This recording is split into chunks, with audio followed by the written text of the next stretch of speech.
for those who are just observing this event that is taking place today in Rivers State. We are talking about the coming back of the Fubara, the governor of Rivers State that was elected and somehow was suspended. A lot of people are already blaming Fubara. A lot of people are blaming the powers that be. But let us look at the event that actually triggered to an extent of total collapse, and the federal might being thrown on the Rivers side. And the reason why this thing we are seeing today is because we know very clearly that Rivers State is a very strategic state when you talk about contribution to the national level. A lot of meaning has been read into it. So many analysts has come to say a lot of things, and I can tell you that multi-ethnic nationalities in Rivers State, are interpreting this thing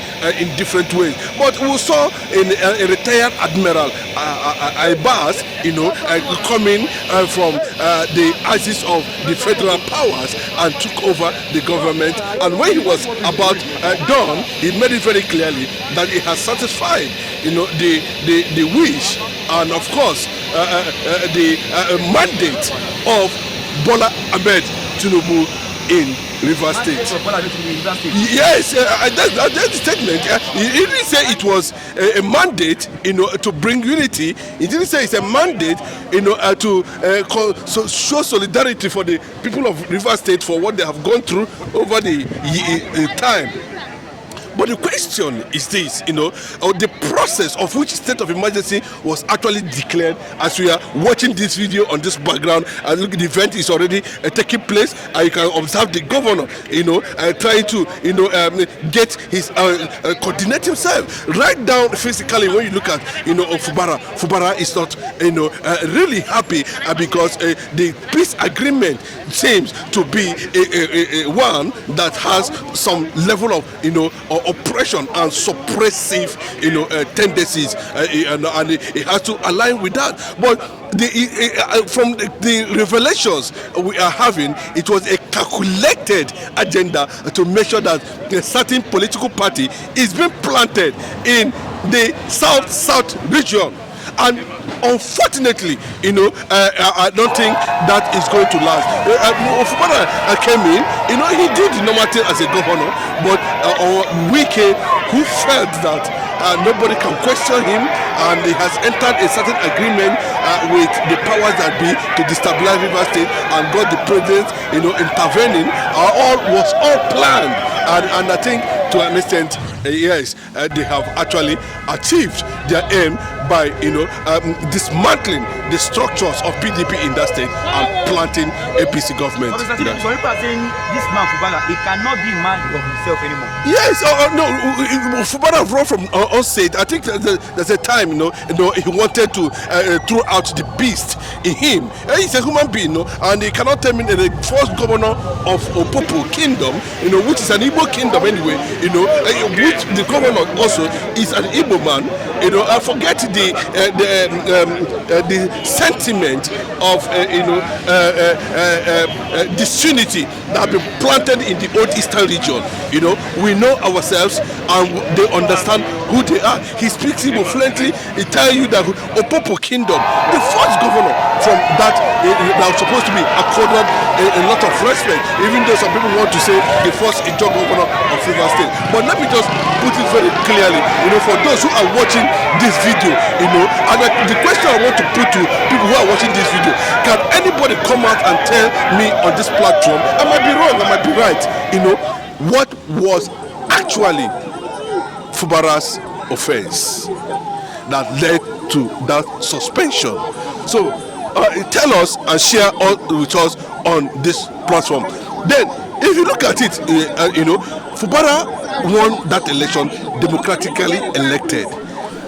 Commissioners, lawmakers, all are loyal to one person called Wike, a former governor, now a serving minister of the FCT. Is on his way to then that's this conspiracy theory that if I am going to give you certain position and certain interest, whatever it is, you must deliver.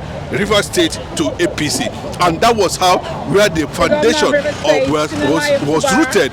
And even at that time, you discover that Fubara, Ab initio was really a strong man, was really a gentleman, was really a man the people we are looking up to, to give out the dividend of democracy. But all of a sudden, things changed, and we're seeing pressure coming from there, all to make sure that the PDP does not consolidate in that state. But the nemesis of what they have done is what is going to play back in no distance time, and Tinubu and Wike will be questioned by posterity for planting, a terrorist organization. Let me put it that way. As a party, yes, I can tell you, all the lawmakers are, APC. Every structure there is APC. You can see how a military governor conducted the election. While he was still a military. That is abnormality. That is criminality. That's an embarrassment to the democratic process Nigeria is, practicing. That election, conducted under a military junta rule, was not supposed to be an election that will hold waters. But you can see the criminality that has been brought into power. Damn all consequences, whether it is good or not. All we want is that the manipulation, you pretend as if it is a normal thing, then at the end of the day, you'll be able to plant APC. Fubara is coming. We don't know what is in his mind. We don't know what, River State people, the stakeholders who have been quiet over some time, and see clearly that it's a grand plan to plant, feudalism in River State, and that is what Bola Ahmed Tinubu has achieved today. But Mr. Chinedu, this Nala Fubara, do you still see him in PDP or defecting to APC? Quite disturbing anyway, because River State is a grounded, traditionally and culturally PDP. It has been PDP all the way. Even years of Wike won under PDP, and the governor now has not decamped, and already they have warned him over the issue of the campaign. He should not decamp. Remain there. Then let us see how it is going to pan out at the end of the day. You don't know what is going to happen in 2027. These are the things that destroy the fabrics of unity in Nigeria. When you see calamity being applauded just because you want to win election, and this is happening under the nose of one of the South leaders talking about Goodluck Ebele Jonathan. He has kicked against it. He has questioned the rationale of a southern president, engaging in this kind of criminality, just to remove a governor and plant whatever you want to plant at the end of the day. Jonathan never did it to any of the opposition when he was governor and that is the respect he's enjoying today. Tinubu embarrasses Jonathan by going to that extent. Then I want to know what is going to be the fate of Wike, because at the end of the day, Jonathan made Wike who he is today. Then what is Wike going to say at the end of the story? Funny enough, nobody knows, nobody believes, and some people knows too, that Wike is an uncultured human being. Yes, uncultured. Yes, and somebody who does not send anybody. Yes. We know that he has amassed a lot of wealth. He has so much money. If you look at the kind of thing he built in River State, Wike has a lot of money to create anything and to form anything, because he's still nothing a presidential ambition.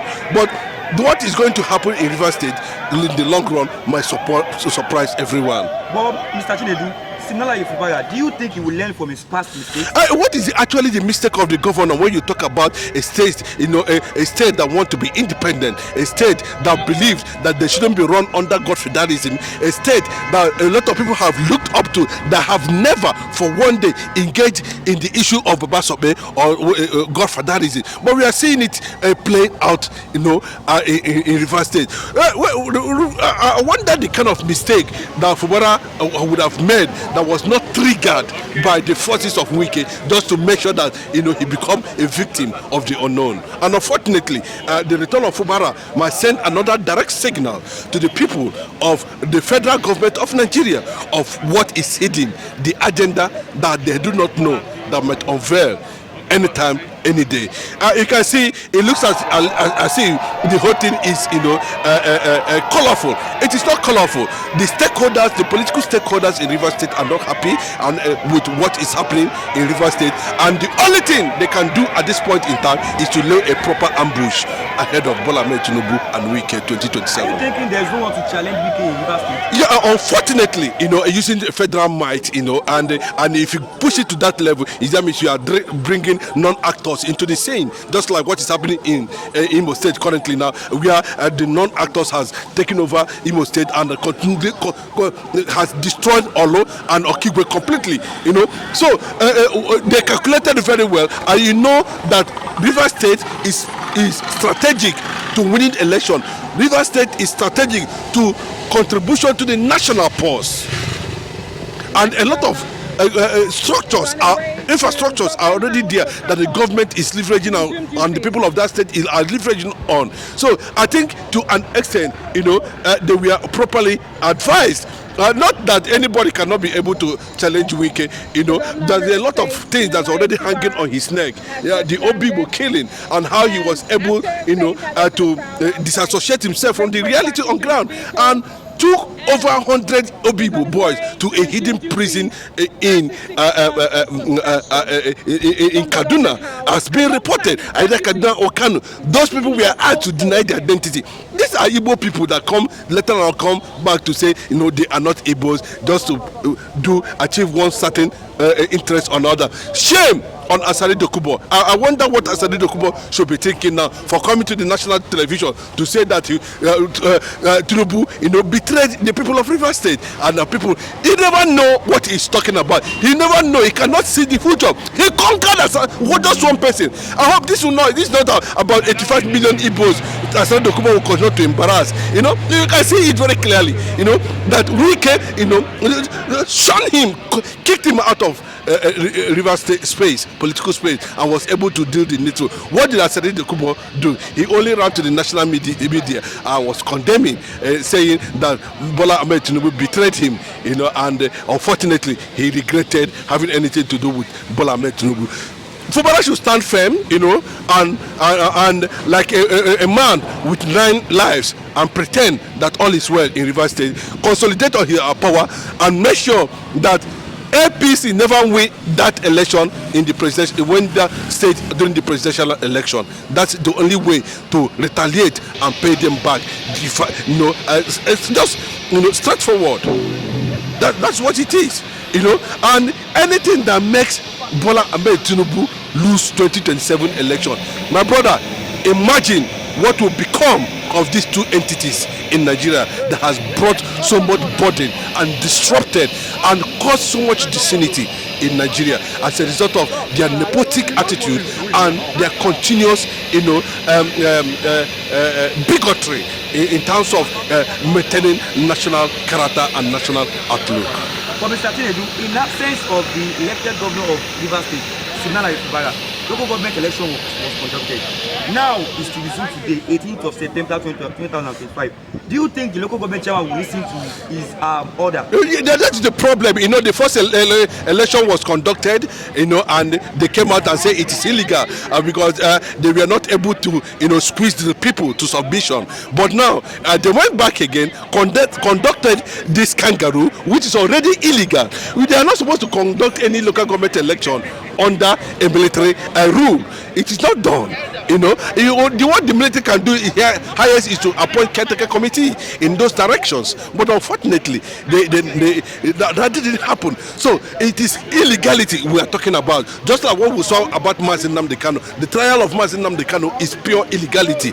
So but because the system wanted political conquest, and plant jihadist tendencies in Rivers State, so that they begin to have access and begin to manipulate. From there, they will launch to other states. Look at what is that's the picture. So the local government election, it was not something that should be recognized democratically. And even if you go to court, they have planted judicial tyranny. I don't know how to put it. But our judiciary cannot be able to be independent. To give justice where there is injustice. That's the picture. But Mr. Tinubu, in conclusion, we've seen in Borno Katsina, Zamfara, they are demanding for state of emergency. And in this River State, they didn't even demand for it. The president has announced it there. Now they are calling for a state of emergency in Zamfara, Katsina, but no, the president is yet. Why? You see, that to tell you, when you ask such a very deep question, it opens up the question of nationalism. It opens the question of patriotism. It reveals, the true identity of Nigeria, how Nigeria has separated themselves from Nigerians.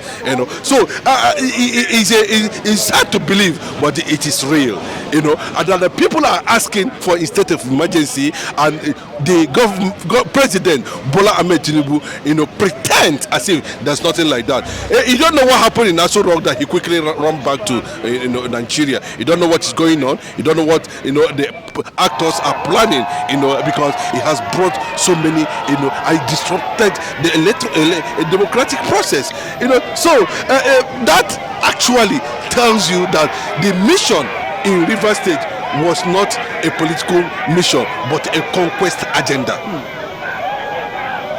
So if it was a political mission, it would have seen a democratic process. Just like when we see the same crisis in in Lagos State, where we have Obasa and Sowolu and all of the rest of them, how it was resolved, amicably. But in River State, the president pretentiously choose another direction of conquest, and and to them, what is laying behind them, what they are not seeing in River State, is going to be bigger than them in near future. Thanks for coming today. Thank you. How it goes here today, 18th of September, resumption of Governor Siminalayi Fubara. Viewers, if you are still watching, click on the like button, drop your comment, and also share this program.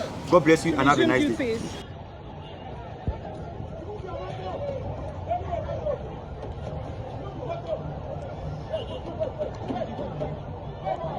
The governor of River State, Siminalayi Fubara, has just landed, and after saying hello to the crowd outside, he's made his way back into his vehicle, and he's on his way to resume duties after 6 months of suspension from the government house, alongside his deputy. His deputy was also with him.